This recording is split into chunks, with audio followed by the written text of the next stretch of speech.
que cada um receba as gotas de aprendizado, de energia que necessitam neste momento. Cada um na sua medida. Fluidifiquem as nossas águas, e aí se temos águas, cuidem das nossas casas, cuidem das nossas famílias, e que possamos ter bons momentos de troca e de crescimento moral e espiritual. Muito obrigado, Ana, por estar sempre aqui, organizando tudo para a gente. E obrigado a todos vocês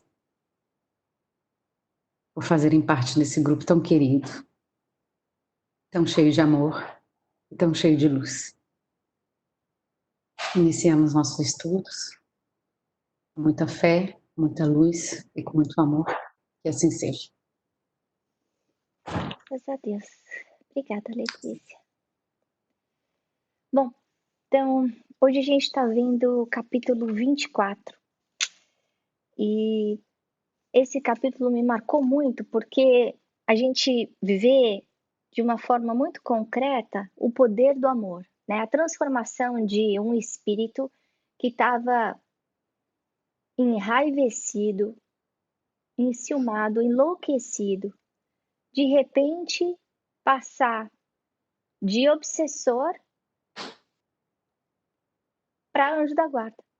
Então, a transformação, um milagre, né? Acho que é a palavra melhor que a gente pode usar num caso como esse, que pode acontecer quando a gente coloca o amor em ação. Então, relembrando um pouquinho, no capítulo passado, em que a gente teve a irmã Clara indo conversar com Odila, que era a primeira esposa do Amaro, levando ela até uma instituição onde ela pudesse ser cuidada, tratada, então como se fosse um hospital no plano espiritual, para cuidar desse desequilíbrio espiritual que ela estava passando, dessa loucura do ponto de vista espiritual, né? E a gente lembrando que toda a raiva, todo o ódio, todo o ciúme não passa de uma doença, como se a gente tivesse com o braço quebrado, com a perna quebrada. Que a cura, apesar da gente não enxergar esse tipo de enfermidade, é o amor, é a compreensão. Então, o que a gente vê? Uma semana de separação. Gente, uma semana. A gente sabe que existiam aí anos de ódio que essa mulher estava focando na segunda esposa do Amaro, a um ponto em que ela mesma, a pessoa encarnada, a Zulmira, estava em processo de enlouquecimento. A gente não sabe o que é que ela ia fazer. Ela já estava sem comer, abatida, deprimida, sem força, tendo visão. Ela já tinha acabado o casamento dela, vivia ainda na mesma casa que o marido, mas deixa claro que o relacionamento dos dois já tinha terminado. E em uma semana, a gente vai começar a ver agora a subida, a regeneração dessa família, né? A Odila levada para esse hospital, onde ela recebe passes magnéticos, então como se fosse um tratamento médico, né? A gente vê no livro Nosso Lar que existe um tipo de uma alimentação, inclusive, muito levinha, uma sopinha, uma água suja, que é o que eles tomam. Por quê? Porque o espírito não precisa de comida, ele não tem corpo físico. Mas existe essa magnetização, tomar um copo d'água, e é por isso que a gente vem e fluidifica a nossa água. Porque nessa hora que a gente está fazendo prece, que a gente está buscando, que a gente está pedindo, os espíritos vêm, eles auxiliam a gente, tratam essa água e colocam nessa água altamente com potenciais de ser magnetizadas muito grande, todos os fluidos, todas as vitaminas espirituais que a gente precisa para conseguir restabelecer não só o nosso corpo espiritual, o nosso perispírito, mas também o nosso corpo físico.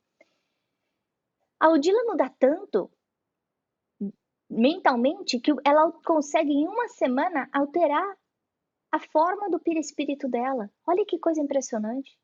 Lembrando que o perispírito formado pelo pensamento e esse material plástico, que é o fluido cósmico, ele é tão sutil, tão maleável, que à medida que ela começa a transformar a forma como ela pensa imediatamente,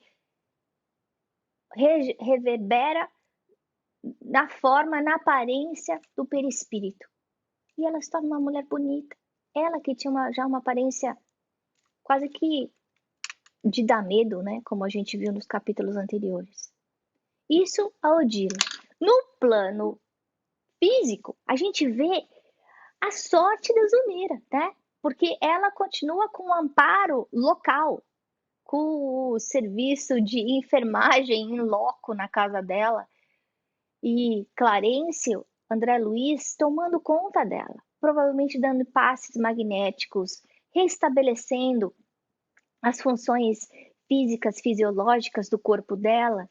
Mas o interessante é que ela, apesar da saúde física estar restabelecida, ela não está bem ainda. E eu fiquei pensando nisso quando eu li. E aí, se a gente for refletir, o casamento dela estava acabando, é uma moça nova. Ela estava. A gente, quando a gente casa, a gente tem os nossos sonhos, os nossos desejos de formar uma família, de que seja para sempre. A gente tem um aspecto romântico, muitas das mulheres, né, não todas, claro, mas um sonho. E de repente ela tá vendo aquele sonho indo pelo buraco, né? Porque a vida, o relacionamento que ela tem com o marido não é mais de casal.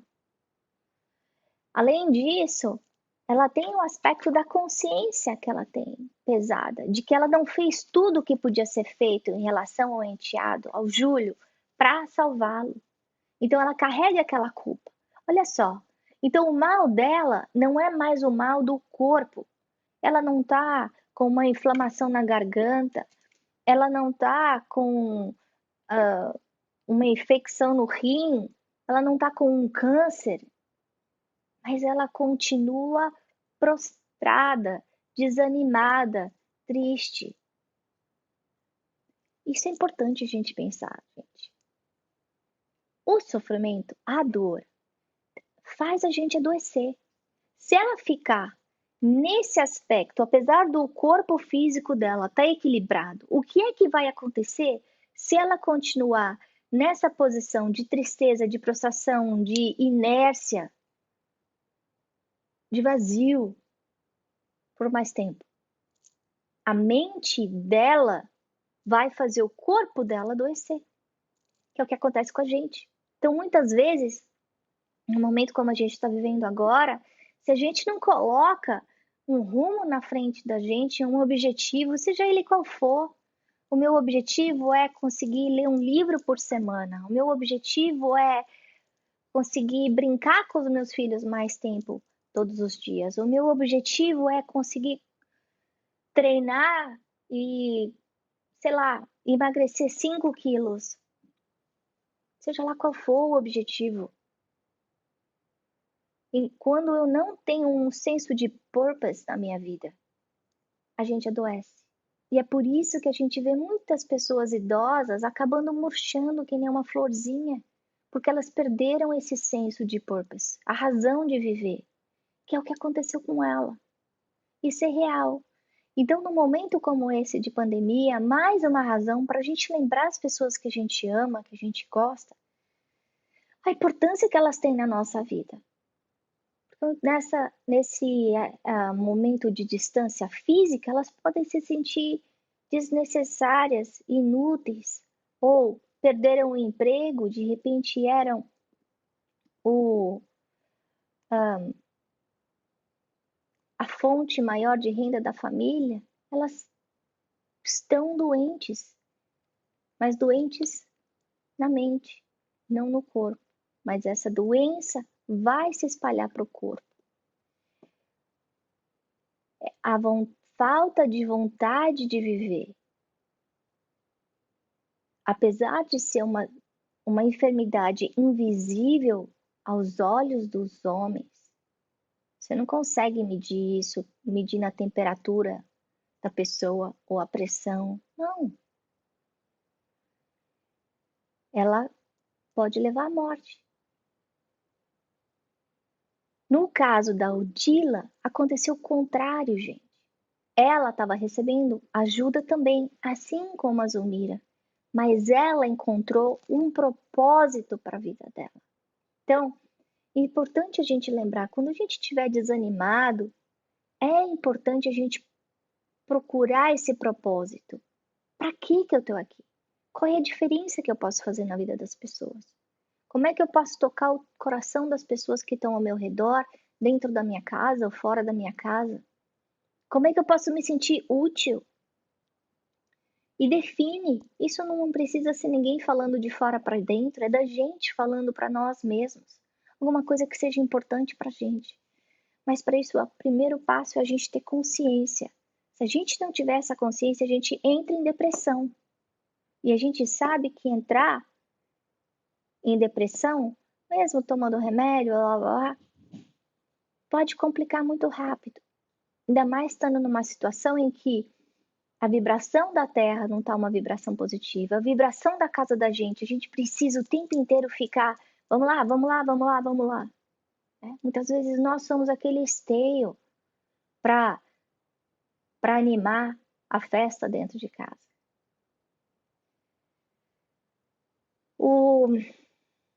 Outra coisa que eu achei interessante é, nessa transformação, eles usaram também um artifício que a gente já viu em outros livros de André Luiz, que é a volta ao passado. A partir do momento que a Odila entendeu a razão, a necessidade de ajudar a Zulmira, ela resolveu mudar. Então, esse esquecimento de passado, muitas vezes é usado pelos mentores na hora certa. Lembra que o André Luiz tinha falado antes? Por que não faz ela lembrar do que ela fez, por que ela está ali? Vocês lembram disso a primeira vez que o Clarence foi falar com ela? E ele falou assim, Nanina, não posso abrir essa caixa de Pandora, não. Senão isso vai aumentar muito. Então, no momento certo, na hora certa, com a informação limitada, do jeito que tinha que ser, simplesmente para ela que ela seja útil, foi dada a Odila para entender que a felicidade dela e do marido estava de alguma forma ligada ao sucesso do casamento dele com a Zulmira. E isso deu para ela o desejo de ajudar. E isso fez com que ela tivesse um objetivo, mudasse a sua sintonia mental. E aí, ao ponto dela, de repente, estar doutrinando o marido. Olha só que coisa maluca. Essa mulher, que muito dos problemas que eles estão passando foi provavelmente ela que plantou o envenenamento da Zulmira, dando as ideias ruins para ela, deixando ela se afastar do marido, ficar mais egoísta. De repente ela fala, hoje reconheço que a nossa dor é agravada por nós mesmos. E a gente já falou isso várias vezes. A gente tem a dor na nossa vida. A dor, muitas vezes, ela não é... a gente não consegue controlar se ela vai entrar na nossa vida ou não. Então, meu pai morre, meu filho morre, eu sou atropelada, eu perco o emprego, muitas vezes está fora do meu controle. Mas o sofrimento que a gente traz junto com essa dor, sim, isso eu controlo. Porque tem muita gente que termina um casamento e depois de 10 anos continua amargo. Tem muitas vezes a pessoa passa pelo câncer e nunca consegue sair daquele azedume que o câncer deixou dentro dela. Isso é da gente. Somos nós que carregamos e definimos o tempo que o nosso sofrimento vai durar por causa daquela dor, daquele evento, olhando a dor como o evento e o sofrimento como o efeito. Temos exigido quando devemos dar, dilacerado quando nos cabe recompor. Então, olha só, a gente tem pedido mais do que dado. A gente tem dilacerado mais do que construído. Amaro, é preciso acalmar o coração para que a vida nos auxilie. Olha só, desespero, a gente não consegue ser ajudado. Prece em desespero Deus não escuta quando a gente está gritando. A gente precisa falar com calma para que Deus escute. Deus não é surdo. A gente pode falar como a gente fala normalmente. Quando a gente está ansioso, nervoso, estressado, é como se as bênçãos chegassem perto da gente, mas o meu padrão vibratório está tão diferente que eu crio um anteparo invisível que essas bênçãos não conseguem chegar até mim. Então, é preciso acalmar o coração para que a vida nos auxilie a entendê-la. É indispensável ceder de nós a fim de receber dos outros o concurso de que necessitamos. Então, é dando que se recebe. E eu resumi aqui o que foi que Odila falou. Gente, 8 dias antes, ela era obsessora dessa casa. Então, quem olhasse era o anjo mau que estava lá para destruir aquele lar, para acabar aquele casamento, para deixar aquela mulher enlouquecida. É essa mulher agora que está doutrinando o marido para que ele seja um bom pai, para que ele seja um bom marido para a segunda esposa. Então, a dor pode se agravar com o nosso comportamento. Sim, a gente escolhe sofrer. Gente, eu vou repetir, eu posso sempre complicar o meu sofrimento. Uma briga com meu marido pode demorar 5 minutos, 5 dias, 5 anos ou a vida inteira. Devemos dar mais e exigir menos. Toda vez que eu paro de olhar para o meu umbigo, o meu sofrimento diminui. À medida que eu procuro dar e ajudar mais, o dar coloca a gente numa posição em que existe um hormônio de felicidade que é ativado quando eu faço bem. Isso é provado. A gente sabe disso. A ciência já falou que fazer caridade, fazer o bem faz bem. É preciso acalmar o coração para podermos ser ajudados. Então, eu preciso me ajudar primeiro para conseguir receber ajuda. E é que nem quando a gente vê filho dando birra. Quando o menino está dando um piti, a gente não consegue fazer nada. Mesmo que você tente acalmar a criança gritando, esperneando, se jogando no chão, não dá. E é assim que a gente age com Deus várias vezes. A gente fica arrancando o cabelo, dando ataque. Deus não vai conseguir ajudar a gente nessa hora. É dando que se recebe. E eu ouvi isso outro dia de uma amiga minha. A gente acaba plantando essas sementes nos corações das pessoas e essas pessoas vão plantando outras sementes e essas sementes vão brotando e de repente a gente fica aí com um jardim florido, sem saber como é que foi que ele começou. Quando a gente está preocupado em dar, a gente para de prestar atenção em receber. Né? E aí ela fala, a boa vontade é importantíssima nessa mudança, porque ele está reclamando, ele está falando, mas eu não quero, eu gosto de você, eu não quero mais essa mulher, por que eu botei ela em casa, é só dor de cabeça. Ele fala assim, gente, não, ela precisa de ajuda, ela está doente, e você tem que mudar essa forma de pensar, precisa botar boa vontade para ajudar.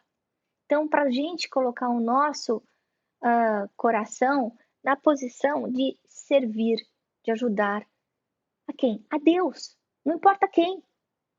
Eu consigo ser aquele instrumento da divindade para acalmar a dor daquelas pessoas que estão ao meu redor.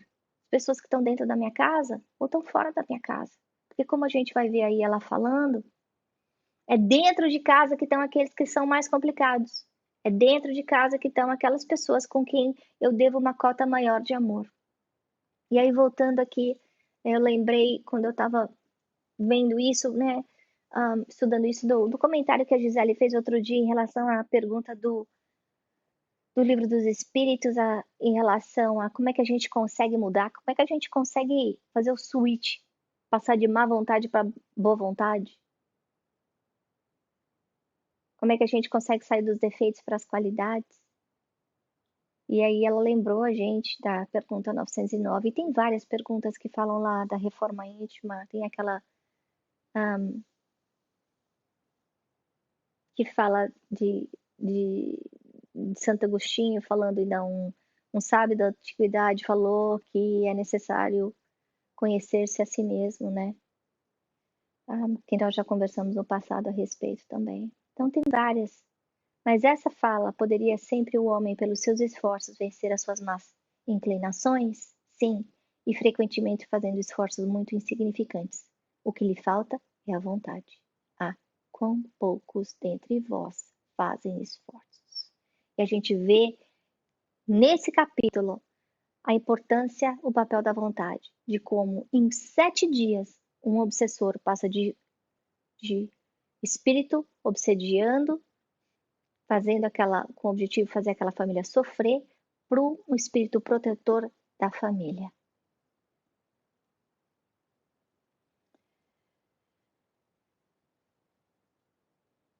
E aí ela lembra o marido, vamos cuidar da Evelina, da Zulmira como se fosse nossa filha, como se fosse a Evelina, cujos passos nos compete encaminhar para o bem.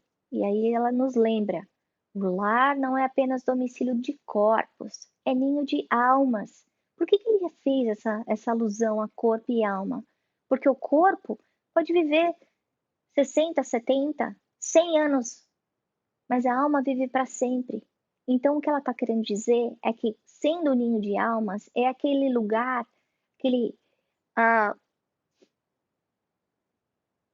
santuário onde espíritos eternos que já se encontraram várias vezes, voltam juntos para aprender.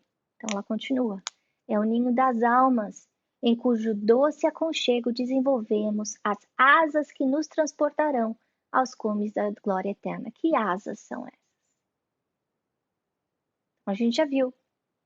É a asa da moral, a asa do amor, a asa da inteligência, a asa que faz com que a gente aprenda a respeitar o nosso próximo, amar o nosso próximo como a nós mesmos.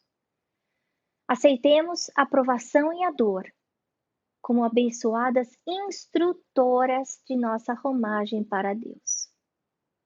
Então, eu dei uma picada aí nesse texto, mas é incrível a gente pensar que essa mulher, da onde ela saiu para onde ela chegou, e os anos-luz que ela conseguiu cobrir em 7 dias, nessa transformação mágica, que foi feita o quê? Pelo amor.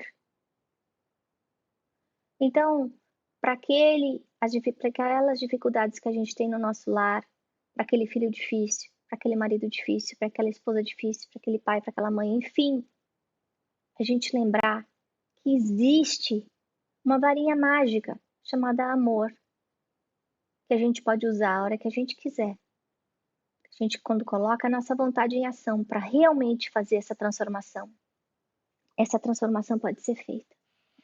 Isso, a gente vê na Zulmira, não tem nem consciência, porque como a Geice estava comentando no outro dia, tudo começou por causa da prece de uma adolescente, da Evelina. Então, todas essas bênçãos estão caindo no colo da Zulmira. A gente não sabe se ela tem merecimento ou não. Não importa.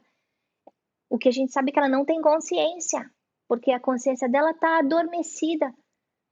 Porque ela ainda está aí nessa cachola, dentro de uma cachola mental negativa, em que ela mesma está se crucificando, está se fechando, né? Então a ajuda vem mesmo quando a gente não está merecendo, porque Deus é bom e a gente tem que lembrar disso. Imagina quando a gente pedir e fizer as coisas direito, aí que vem enxurradas de ajuda, né? Então, para a gente refletir, primeira coisa aqui, a importância do sono. Por que eu coloquei isso? Porque, mais uma vez, onde é que foi o encontro? Quer dizer, que horas que foi o encontro? Foi durante a noite. Nossa preparação ao dormir. Lembrar de ter uma rotina, de fazer as preces antes de dormir, se conseguir fazer uma meditação. Agora, a palavra meditação está aí de A a Z em qualquer lugar que a gente procure, com 350 milhões de apps diferentes que ajudam a gente a meditar e tem soluções maravilhosas para meditações ao dormir.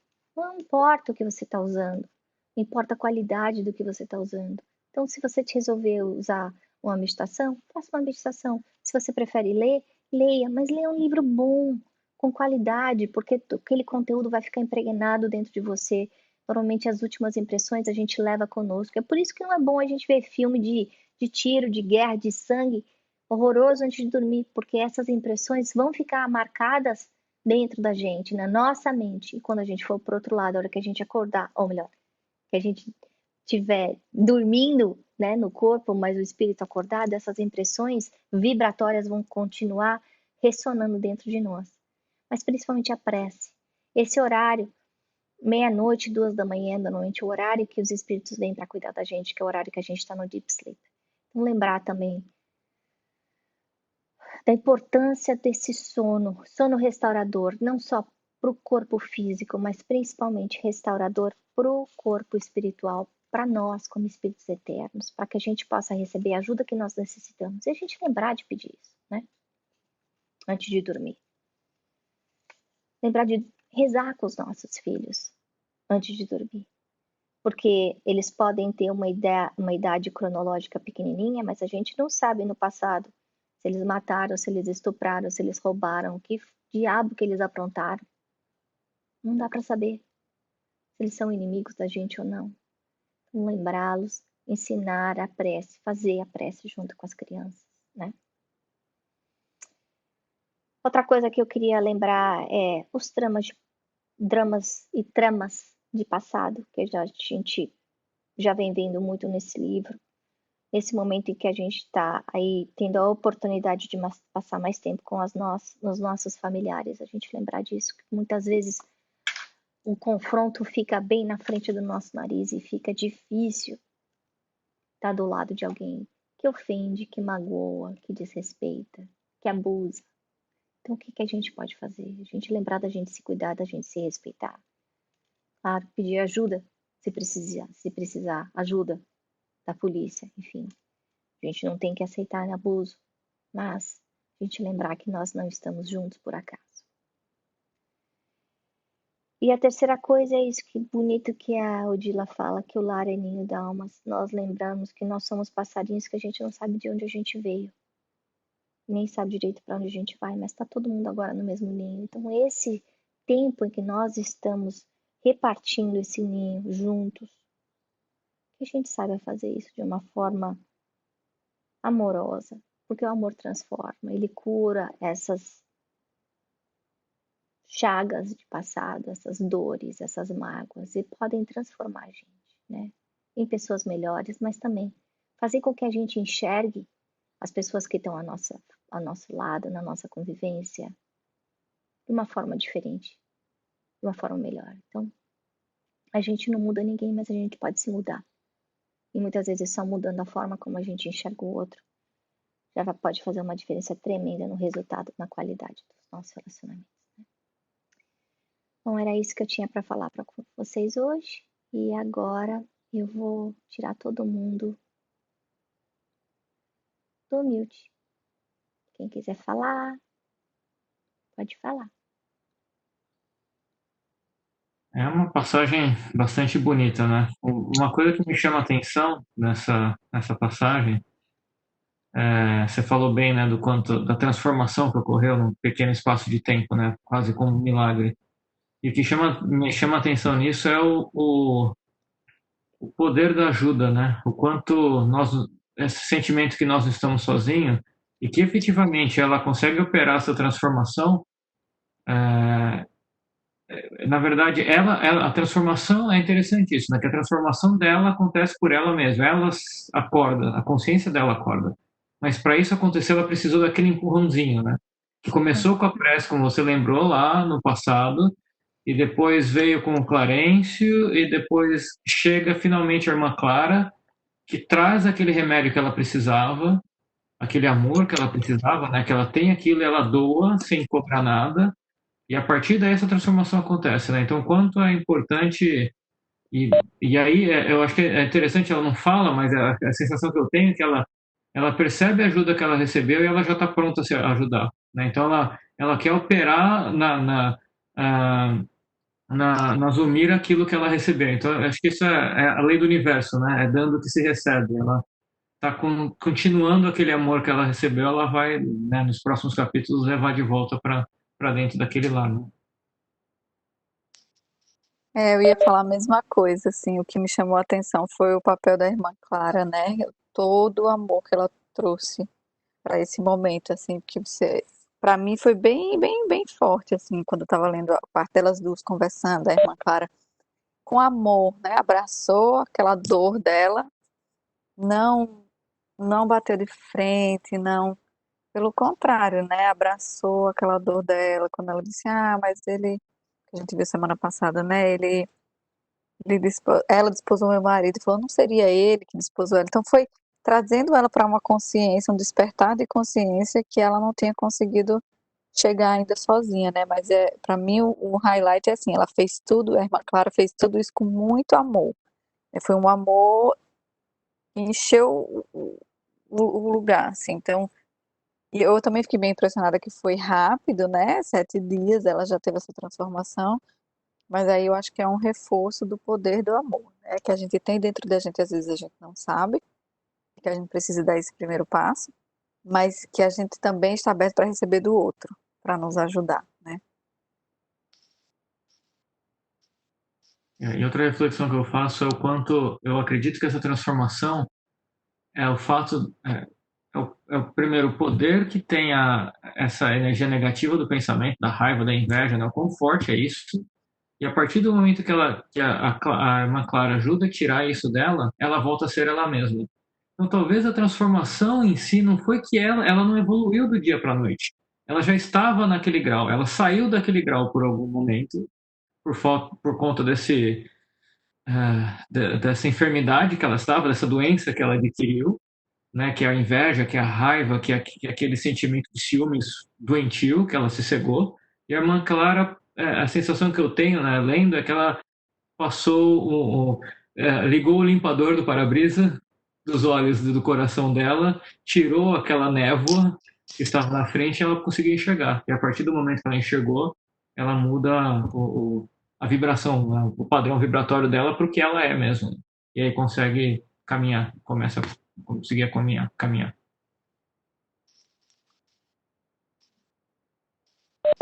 Eu tenho uma dúvida que ela é mais técnica da doutrina, assim, que eu não sei se não é sobre o sonho, né? Se é todas as vezes que a gente dorme,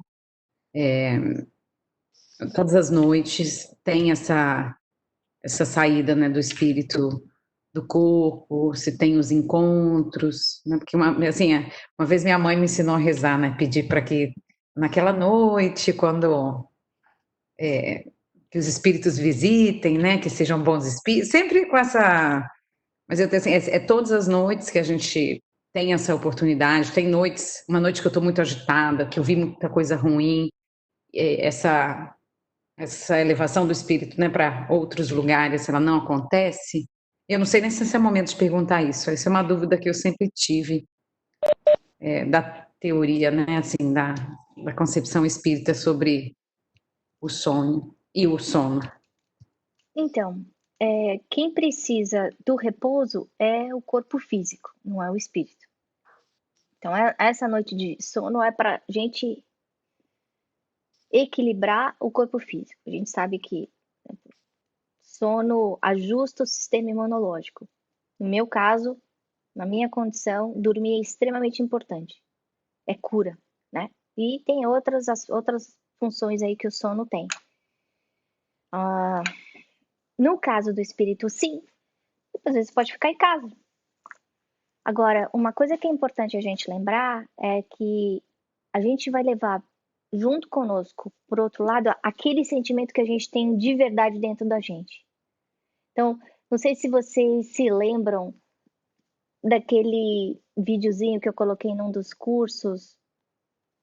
Eu não sei se foi, acho que foi do perispírito, em que o moço reza, né, Pai Nosso e aí o anjo da guarda tá lá esperando ele e tenta acordar ele tá lá dormindo, e de repente chega o obsessor e fala assim, vamos, e ele, puf!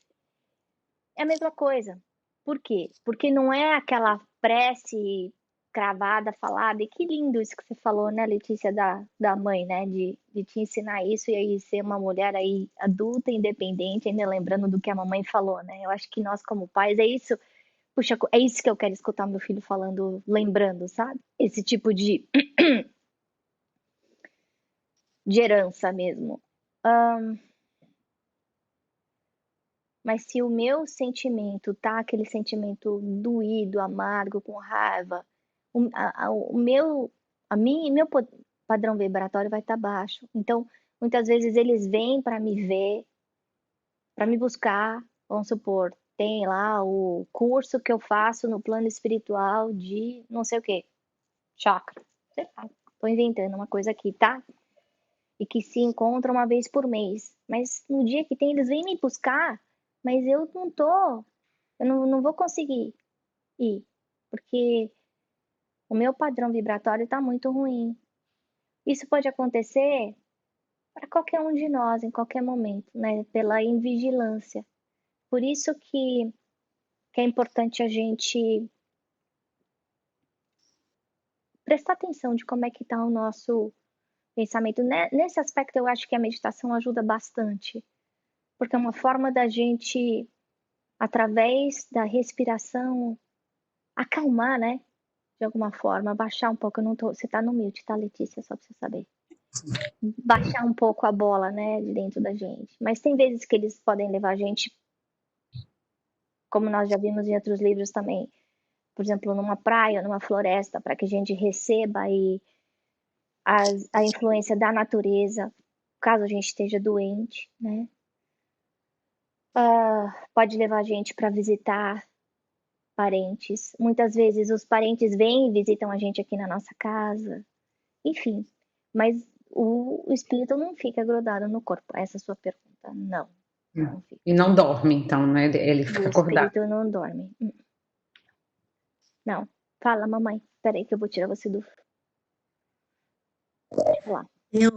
Eu senti que a sua pergunta, de uma certa forma, está respondida naquela frase que eu até anotei quando a Ana falou, de tão interessante que eu achei. A dor é agravada por mim. A nossa prova, nosso sofrimento, nossos problemas são agravados pelo bom ou mau uso que eu faço do meu livre-arbítrio. E aí, a realidade da minha vida na dimensão material ou na dimensão espiritual é a mesma. Então, quando eu tenho um dia mais agitado, quando eu me vigio menos, quando eu me irrito mais, enfim, eu vou carregar aquele lixo para a hora do sono. Então, eu vou ter uma noite menos tranquila. Então, é importante rezar na hora de dormir, mas mais importante é vigiar o dia todo para observar as sementinhas que está plantando. Mas o que eu queria comentar com vocês, que mexeu muito comigo, achei lindo demais o nosso encontro dessa noite, mas aquela hora que a Ana falou, André Luiz vira para o instrutor e fala para ele, mas por que você não faz ela lembrar de tudo que ela fez? Por que é que essas coisas estão acontecendo? Vocês lembram? Me veio à mente uma linda comparação, eu li, não sei em qual livro mais, que diz que a verdade, né, é um brilhante precioso, é uma pedra preciosa. Mas que se a gente pegar aquela pedra, aquele brilhante valioso, e tacar no outro, vai machucar como se fosse cascalho. Então, me marcou muito, porque tem muita gente no mundo que pensa assim, eu tenho que falar tudo que eu penso, eu tenho que ser verdadeira, eu tenho que ser franca, e ainda contam se vangloriando, eu falo tudo que penso, né? Vocês devem conhecer gente assim. Mas isso é desamor. Nós temos que filtrar, não só pensamento e sentimento, mas as nossas palavras também, dosar, respeitar o momento do outro. Mesmo que a pessoa tenha feito alguma coisa desagradável que nos magoou, eu não vou pagar o mal com o mal, não devo retribuir. falando a verdade, falando para ela as coisas feias que eu penso dela, né? Então, isso tudo transforma a realidade da nossa vida. E está nas nossas mãos. Era isso que eu queria falar. Então já são 8h12, vamos encerrar agora. Dona Odete, a senhora faz a prece para nós, por favor? Bem, faço.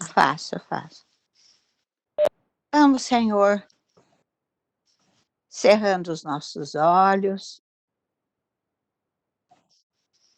e ao término desta nossa reunião, onde encontramos a paz, a tranquilidade, o equilíbrio com esse nosso estudo, já nos preparando para a hora de dormir. Porque esse nosso encontro, que é um encontro de almas, ele nos prepara, vai organizando a nossa mente, as nossas ideias, acalmando o nosso coração. E é isso que nós precisamos. Então vamos sentindo essa paz, essa tranquilidade, essa luz que podemos emanar dos nossos corações. Vamos envolvendo cada um de nós, o nosso lar, o nosso ambiente, para que essa luz envolva todos os cômodos da nossa casa, possa envolver cada um dos nossos familiares e também cada uma daquelas pessoas que ainda convivemos com dificuldades. Vamos fazendo com que essa luz envolva também a nossa vizinhança, os doentes do corpo e os doentes da alma. Que essa luz possa envolver todos os nossos parentes consanguíneos, os nossos amigos, seus lares, e assim por dizer, toda a nossa humanidade. Que essa luz possa penetrar em cada lar, que essa luz possa entrar pelas portas, pelas janelas, envolvendo aquele ambiente de tanta necessidade. Cada um de nós já conhece e mentaliza esse lar, essa família, que passa por algum processo, por alguns problemas de difícil resolução. E vamos pensando no Evangelho de Jesus, aberto sobre uma mesa e iluminando todo este lar. Vamos também imaginando esses espíritos amigos, os espíritos protetores, os espíritos simpáticos a todos nós. Aqueles espíritos curadores, fluidificando as nossas águas, dos nossos copos, das nossas garrafinhas, dos nossos vasilhames. Vamos fazendo com que esta luz de Jesus possa nos transmitir coragem, esperança, mais fé possamos desenvolver, mais progresso, espiritual principalmente, e também não porque o progresso material, vamos agradecendo a este grupo de amigos, a esta equipe espiritual de estudo que participamos, pedindo a todos eles que estão sempre prontos a nos auxiliar. Que Jesus abençoe a todos, ao nosso planeta, que está passando por um processo de cura, né? Um processo de melhoramento espiritual também e material, e que todos nós possamos colaborar para que encontremos esta cura para o nosso planeta. E com certeza iremos encontrar. Que Jesus nos envolva e nos abençoe a todos. E até a próxima semana, com a graça de Deus e as bênçãos de Jesus. Que assim seja. Boa noite a todos e durmam bem.